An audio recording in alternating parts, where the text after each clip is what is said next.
Alright, now it's time to get to Sunday games. Female Field Guide, we're breaking down playoffs, baby. Sunday, our first game on slot, one of two, 10 a.m. Pacific, 1 p.m. Eastern Standard Time. It's the Chicago Bears. They're going to be hosting the Seattle Seahawks. Now, to be honest, everyone, I didn't think that I would be talking about the Seattle Seahawks for another week. Why? Well, because they faced the freaking New Orleans Saints last week. Wild card game. They hosted them. I personally didn't think that the Saints would lose. I knew that they would at least go into the second round. They had a rocky season, but it's the Saints. It's Drew Brees. It's Reggie Bush. It's Marcus Colston. It's Sean Payton. But they fell to the hands of the 7-9 Seattle Seahawks. The only team with a losing record to knock off the defending champs. This has never happened in history. Well, Seattle, they're in the history books. That was last week. Let's talk about this week, baby, okay? Now, they're not hosting the Bears. They're going to Chicago. It's below freezing weather. Chicago's used to it, of course. Now, they did play each other before in this season. And guess what? The Seattle Seahawks won. Yes, they did. But for Sunday's matchup, the Chicago Bears are a 10-point favorite. What that means? They're favored to win by 10 points or more. Simple as that. Let's get right to it. Now, they've got a few weapons in the team. We're gonna start with the Seattle Seahawks. We're gonna talk about their offense. Then we're gonna hop to Chicago Bears and talk about their offense. Then break down each defenses, and I'll give you guys a few keys and keys of success and some players to watch. And then we'll get down and I'll go ahead and pick who I think may win. All right. Now, as for the Seattle Seahawks, they're just going to be riding on just pure adrenaline and momentum and the fact that they knocked off the Super Bowl champs. Hello. Now, their quarterback, Matt Hasselbeck, he's a veteran, 13-year veteran. He's actually had a few injuries this year, the year before that, and the year before that. He's kind of injury prone. But honestly, last week against the Saints, he had one of his best games in this season and maybe his career. And I definitely, have to give him props for that. And if he plays with that same type of tenacity, if he gets to his wide receivers with that type of accuracy, you know what, they may just be okay. Matt Hasselbeck threw for about 3,000 yards this year.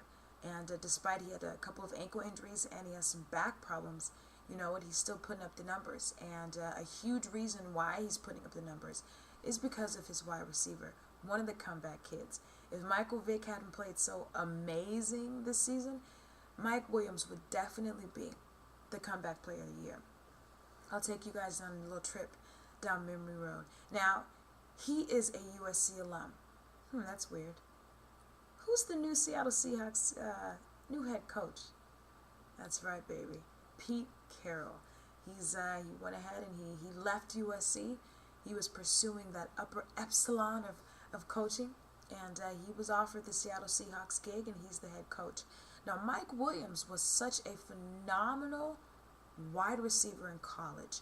I can remember a certain Oregon State game where my good friend Eric was cracked. I believe they call it a stinger. He was trying to guard Mike Williams, and it didn't end up in a good result. Mike Williams got the touchdown. I love you, Eric. But, Mike Williams is a prototypical wide receiver. Big guy, like 6'6", just knows how to grab the ball from the air. Well, he has a phenomenal career at USC. Then he gets drafted by the Detroit Lions. Now, for about a 4-year stretch, the Detroit Lions drafted a lot of wide receivers, first-round draft picks, because they had such horrible seasons. Ladies, when you have, the worst record and you have really bad seasons, then you usually are in line up to pick the first round. So usually great teams like the Patriots, the Jets, they're not going to steal a first-round draft pick because they had, pretty good seasons. So it's usually the teams that played like garbage. They usually get the first draft. Well, Mike Williams was one of them a few years back. And they just didn't have the personnel and the correct schemes to really house him, Roy Williams, and a few other wide receivers. Well, he gets bounced around to a few teams, Mike Williams. One of them was the Raiders, and essentially he kind of just faded to black. Well, he was out of the NFL for almost 2 years, and Pete Carroll called him, offered him an opportunity to try out for the team. Now, During these years, he had gained some weight and he was very out of shape. But Pete Carroll gave him a chance to get his stuff together. He came back strong, and they offered him a 1-year contract just to see how it went. Well, guess what, ladies? Mike Williams is the leading receiver on the Seattle Seahawks, almost grabbing down 900 yards of catching. That's fantastic, leading the team. So he's definitely one of the weapons that, the Chicago Bears need to watch out for. Their secondary, their cornerbacks and safeties need to make sure that Mike Williams is double teamed, or they definitely need to have an eye on this man at all times. Let's get to the Seattle Seahawks running back, Mr. Marshawn Lynch. He is a former UCLA Bruin, and he packs a punch. So much of a punch that last week, ladies, he ran for a 67-yard touchdown run. I mean, it was like somebody was chasing him. It was like the police was catching him. He was on his third strike, and he was running. He wouldn't go down. He wanted that victory. He so handedly put the team on his back, and he ran to that touchdown, packing a punch. The Seattle Seahawks, their stadium is known as the largest stadium, not the largest, but the loudest stadium in the NFL. Well, last week definitely co-signed for that notion, because right when Marshawn Lynch crossed the plane for the touchdown, the whole stadium goes wild. So wild that the seismograph picked up some sensory, and he created his touchdown a mini earthquake. How do you like them apples? So, if Marshawn Lynch can come with the crazy tenacity and the will to just get in the end zone, and if Mike Williams can just catch the ball and be a form of what he used to be and what he is this season, the Seahawks may be okay. So those are the weapons and those are the key players that the Chicago Bears need to watch out for. Let's go to moving the Chicago Bears. Like I said earlier, the Chicago Bears, they fell to the hands of the Seattle Seahawks when they played them earlier. Oh my goodness, they're a 10-point favorite this time around. Their quarterback, Jay Cutler, when they played the Seattle Seahawks last time, he was sacked 6 times. Ladies, what does that mean? Oh, well, how come he keeps getting sacked? Their offensive line is horrible. The offensive line, it's their job to protect Jay Cutler, to protect the quarterback and make sure he gets the rock to his wide receivers, to his tight ends, to his running back. So when it comes to a key to just converting a pass and making sure that Jay Cutler has enough time to even make a decision, it's got to be the offensive line.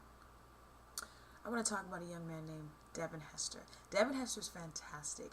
Not only is he a wide receiver, but he also can return kicks and return punts. He's also broken a few NFL records for how many times he's taken the ball to the house. Ladies, that's slang for, running in a touchdown per season. Devin Hester, he's a great guy to have on your fantasy league, because not only could you rack up points for a touchdown on just him, catching the ball as a wide receiver, but kickoff return and punch return as well.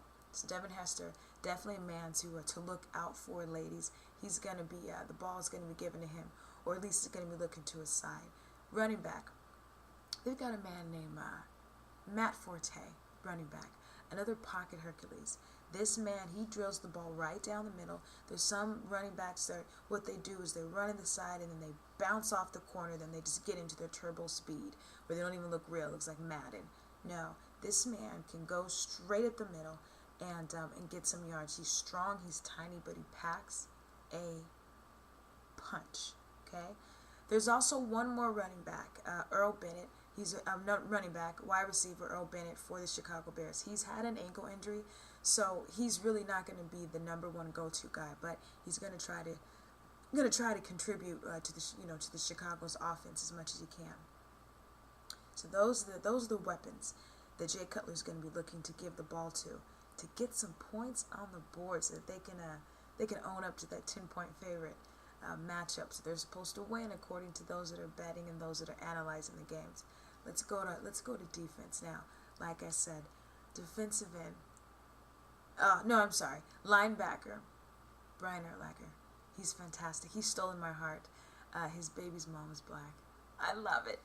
He is a force to be reckoned with. He is the defensive captain on the team, inspirational leader, you name it. Just all-around solid football player. He broke his wrist a few seasons ago, And definitely that was a losing season, a tough season for the Chicago Bears. Not just because they didn't really have much offense implemented, it's because one of their inspirational leaders in the team, well, he was rocking sweatsuits on the sidelines while the team was playing. So the defense, they're always known for their defense. They were my defense for my fantasy team. They pack a punch. They blitz a lot. So definitely Matt Hasselbeck, because he's not very mobile. Ladies, that means he doesn't really run that much with the ball. He's definitely going to have to rely on his offensive line, which is shaky, to protect him. The Chicago Bears, they blitz a lot. They've got Brian Urlacher. They're just a strong, heavy-hitting defense. And I personally think that the defense is going to definitely be a factor in this game and going to dictate a lot of the game. So I say point goes to the Chicago's defense. With regards to the Seattle Seahawks defense, they've got a young man named Raheem Brock, and he's a really good quarterback pass rusher. What does that mean? Well, the quarterback, they pass the ball, they throw the ball. And so if you're a good quarterback pass rusher, then you're very good at either deflecting the pass or getting to the quarterback, sometimes even intercepting the pass. And so Raheem Brock is very good for the Seattle Seahawks. So that's definitely somebody that, when Jay Cutler's trying to get, a play to possibly Devin Hester or Earl Bennett, look for Raheem Brock to be somewhere watching the eyes of Jay Cutler and kind of seeing where it's going to go. I predict that he's definitely going to be a game changer and a factor in the game. So those are the keys to success. Those are the players that you guys should definitely pay attention to and look for. And when it comes to the victory, you know what? I'm calling for an upset. I think the gutty little Seattle Seahawks, I think they're going to pull it out. If they can have that same energy and just tenacious, just the way that they wanted to win. If they can run every play, if Marshawn Lynch can rush the ball exactly how he rushed that last 67-yard play, they're going to be okay. So I think that it's going to be the Seattle Seahawks going to play. So Sunday, January 6th, game 1 of 2. This game against Seattle Seahawks, it's going to be against the Chicago Bears, 10 a.m. Pacific time, 1 p.m. Eastern Standard Time. So we'll see you later. This is the Female Field Guide. I've got one more game. We're going to be breaking down the Jets and Patriots, which has been just a crazy few matchups over the past couple of years. And so stay tuned for my breakdown of the analysis. This is the Female Field Guide, signing off.